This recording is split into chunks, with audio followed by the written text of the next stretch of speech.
That was so inspiring, but I'm never going to think of spam in the same way again now, I don't think. Now, I couldn't let Rebecca get away without chatting to us all in person and answering some of our questions. So welcome, Rebecca. How are you today? I'm great. Thank you so much for having me. It's all right. Your storytelling was exceptional as ever. You really made me laugh. I saw a lot of love in a suitcase full of kittens, so absolutely justified. Well, thank you so much. I loved your honesty. And also thank you for joining us today to answer some questions. So I'm going to jump straight in to the first question, if you don't mind. Yeah, Is that sure. all right? Okay, cool. Actually, my first question is a very important one. Spambassador. Have any puns topped that one since? I genuinely don't think so. Like that for me, it's just like when I walked into that museum and was introduced to this person who had Spambassador on a badge, Spambassador written down like the side of a long sleeve t-shirt, and introduced themselves as, "Hello, I'm your Spambassador for the day." I was like, there's never going to be anything better. There really isn't. That is amazing. That is just, yeah, perfection. Okay, so let me ask the serious questions now, because that's what we're here to talk about, leadership, not spam. So what I'm interested in, actually, my first question for you is, when you're leading such a big team, because I think we had 100 or so at BT, you obviously can't be in the detail, and you more have to lead by context than detail. So I just want to know, have you got tips for people leading big teams on how they can kind of keep a handle on what's going on when the team is so big? Yeah, I can share a couple of ideas. I think one of the things that I was really lucky with at BT was that I was able to build a team of managers myself. So I managed 10 other managers, and that relationship between the other senior leaders that are in your crew is so important. And having open lines of communication with them as a starting point is so important. And I think in Andy's talk, he spoke about the importance of kind of one-to-ones, and I absolutely agree with that. That as a route of keeping those kind of conversations going, so week on week, you're not like missing out on any of the key stuff because you have that close relationship, and splitting that time in those one-to-ones between kind of the business on the ground, like what are the teams doing, what are the things that are coming up that are going live that you might need to kind of go deep on, versus kind of health check-ins for the team, really, really important. But the other thing is kind of, as a leader, you just need to make a lot of effort to not expect people to tell you where these things are or tell you when things are kind of cropping up. You need to be actively out there looking. And so design reviews and content crits and getting in those spaces where the ideas are already being shared, where the work is already being made visible. Being in the room for those is really important. So kind of in my working week, I'm typically in 4 or 5 design reviews or crits across the week to make sure I'm there when my team are talking about the work that they're doing. So if there's anything that I want to follow up kind of separately offline, I can do, or we've got that session to kind of raise it. That's a way to kind of just keep your finger on the pulse. You don't need to know kind of every bit of detail, but you can get enough flavour of the breadth of the work to know that you're happy with kind of the overall direction in which things are going. Yeah, and I guess like you have to sort of split your time between giving that sort of creative direction and having that visibility of work, but also kind of, I guess, managing outwards and upwards in terms of, you know, advocating for your team and advocating for content. And I was sort of keen to know that if you were becoming a leader now from an IC, what is the one thing you would do differently to what you did before? Or is there anything? God, there's probably a million things that I would do differently. I think the one thing that I didn't do when I first moved from manager to IC, I kind of felt like I was on my own in that.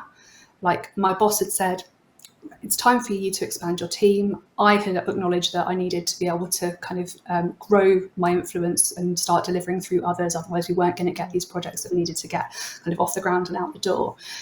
But then I sat there kind of on my own and felt like it was my thing to solve, and learning how to be a manager, which is different from being a leader, but learning how to manage people and manage their kind of their workflow, their expectation, and deal with kind of the pastoral care side of things.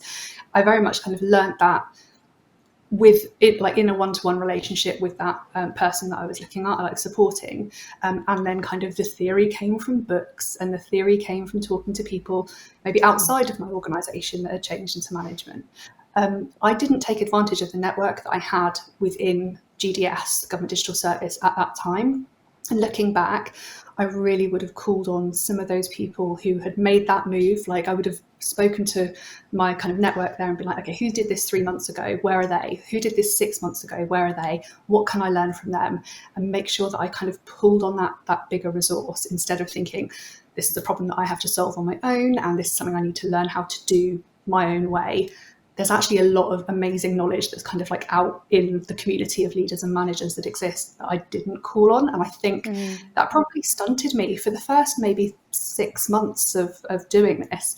I could have actually cheated a little bit by making use of those relationships. So I think that's what I change.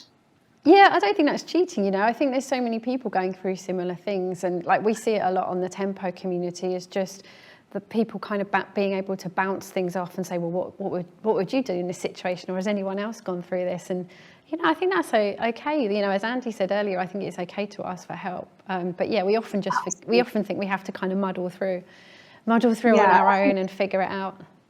The difference is as well, so when I moved into management, we're talking kind of 8-9 years ago, there weren't groups like Tempo that existed. There weren't like content design Slack channels that you could join to kind of just ask questions, and to just broadly design leadership Slack channels or chats or WhatsApp threads. Those weren't there. So finding the sources of information was much more reliant on kind of just physically approaching someone and being like, hey, I know you got a promotion recently. Tell me about that and what you did. So yeah, we're really lucky to be able to kind of call on that broader community. Definitely. My next question is, I know you've worked in public service, you've worked in big organisations, you are now at a tech company. What kind of differences are there between, other sort of challenges of leadership in those different types of organisation different, or do they have sort of similar challenges? Surprisingly similar challenges, I think, particularly for kind of design disciplines and content design. We like the kind of things that you have to do on the day-to-day to get stuff done and solve problems and get buy-in from leadership. Those things persist whether or not you're working in, when I was at kind of UK Parliament, heading up content design there, and where I am now at Meta. The kind of education piece is still necessary, regardless of whether you're working with people who are not particularly like tech literate and it's not a tech first company. You have to do a little bit of work to warm them up to the idea of kind of what is a content designer, how do we work with engineering, how do we work with product design to create a fully thought out product or service. In tech companies, I would think, I was chatting to you, Rachel, before we started this call, and tech companies are big employers. They're big employers, they have lots of turnover, and there's loads of stuff going on. Chances are you or your ICs on your team will encounter people who are kind of like fresh out of college or are coming through on apprenticeship programs and have never maybe worked with a content designer before. So there's still this kind of underpinning layer of explaining why you're in the room and demonstrating that you're there and adding value, and you're not kind of a blocker to delivery, you are an enabler to doing some amazing things. And that's with the people that you kind of work with kind of on a peer-to-peer level, at kind of a product level, and in the way that you interact with leadership as well. I think that's kind of, maybe it's a little bit easier in tech, maybe that is more mature, but you're still having to kind of have similar conversations. And from a leadership point of view, the conversations that I have about headcount and budget are the same in any organisation that I'm in. The conversations that I'm having around kind of visibility of work and quality of work, they're the same as well, because you're trying to get, no matter if you're working for a tech first company or a kind of more traditional company, you're still trying to get good outcomes for your users, and whether the tools and resources that you need to do that probably aren't changing that much. It's interesting, isn't it? Because you sort of, I guess you always think when you're in one type of company, if you're in like a a company, you think, oh, you know, it'd be so much easier in a commercial organisation. And when you go to a commercial organisation, you just think, oh, it'd be so much easier. And like you always think that the other type of company, it will be different, or they've got it sorted. And actually, you kind of realise that many of the problems are sort of the same wherever we are. Yeah, I guess like there's pros and cons of each. But yeah, I guess like you say, that kind of advocacy side and obviously the quality of work side, that's pretty much going to be the same wherever you are. We've got a talk coming up a bit later about content ops, and I was also keen to know, do you, like, I know we had content ops at BT, but do you think there's a tipping point where you start, as a leader, you need to start thinking much more operationally and focusing on that side of leading the team? To be honest, I think I was a little bit blindsided by content ops when you arrived on the team at BT. I don't think I was ready for the amazing things that like content operations can unlock for our team.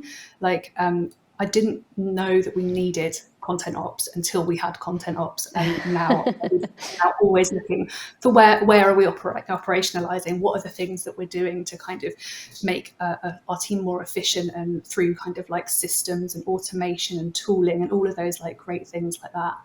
And I know the reason why we brought in content ops at BT is because we reached a scale of kind of, once you've tipped that kind of 100 content designer and editor mark, without having the systems in place to understand what those teams need to work efficiently, what needs to change in terms of our systems and processes, and having somebody who owns that operationalization of some of those processes, like onboarding and training and things like that, you're not going to actually be able to serve all those people as well as you could do. So I think the point where you want to bring them in is partly related to kind of scale. Like maybe you don't need content ops if you're the only content designer in your organization, or if you're in a small team of 5 and you have autonomy over the tools that you're using. But it's once you start bringing in a certain number of people, and I don't know if there is a certain, like, maybe you'll probably have a better answer than me on this, Rachel, about like, is it after you hit 10 people? Is it after you hit 20? But it's as soon as you start thinking, well, actually, we need to get organized here. We need to kind of really understand what our team's needs are. We need to think about kind of, like how we manage subscriptions, how we manage in like new tools or new people coming in a way that's coherent and safe and secure for the people that are already on the team and for the organization. And I think content ops brings that level of kind of reassurance about some of the decisions that you're making as you're scaling content design as a discipline. And certainly, like, I don't have a content ops person in my team at Meta at the moment. We have a design program manager, which to me has a lot of the same responsibilities that a content ops person would have, but they're looking across kind of design for product design and content design. So it's kind of brought together. But yeah, I wouldn't be without that role or that shape of role now. It's sort of interesting, isn't it? Because I mean, I guess like that kind of makes sense to have ops across product design and content design if they're working that closely together. But I guess they just might not always necessarily think about the specific challenges that we have as content folk. I think some of our challenges are quite specific to our craft and our discipline. Yeah, there's always the risk in kind of blending those two things in an operational role, that you're not going to necessarily represent the needs of both those groups equally. And that's why kind of having open lines of communication between anyone who's working in that ops space with anybody who's leading a content team is really important, because otherwise, your needs of your content designers are quite specific. Particularly, I'm thinking about tools like Figma and stuff like that. They tend to be kind of design-led, and if you want to add in functionality that's going to benefit content designers, the ops people need to know and be aware of what you're seeking to be able to make that happen. Cool. We're almost out of time, but just going to quickly ask you a question before you go. Are you hiring at the moment? For anyone who is keen to work with you, what should they do? So, I mean, the classic line is Meta is always hiring. So we're a large content design team solving some of the most kind of complex problems in social media across the world. My specific team is growing as well. So if anybody wants to chat about careers at Meta, I'm part of the hiring kind of ambassador program. So reach out to me on LinkedIn, and I'm happy to have a chat and put you in touch with our kind of recruitment team. There's some good stuff going on. There's a talk happening later today called Goodbye Yellow Brick Road that I'm really excited to kind of tune into, because I think it's going to show us some of the potential of the future of content design. And certainly Meta is definitely like looking at that space and what the discipline could be. So if that's the kind of thing that interests you, then by all means come chat. And that's a great talk later on, so definitely stay tuned for that one. I could chat all day, but we're out of time. So I just want to say thank you again for being here with us. Are you joining the rest of the conference? I am dipping in and out. I've got the conference open on one screen, I've got work open on the other, and I'm loving all the chat that's happening. It's great to see so many people kind of up and engaged, and just really cool stuff to chat about. Yeah, and enjoy the rest of the conference. And I'm sure if you've got any questions for Rebecca, she'll be happy to answer them on the chat as well. So we'll see you soon, Rebecca. Thanks.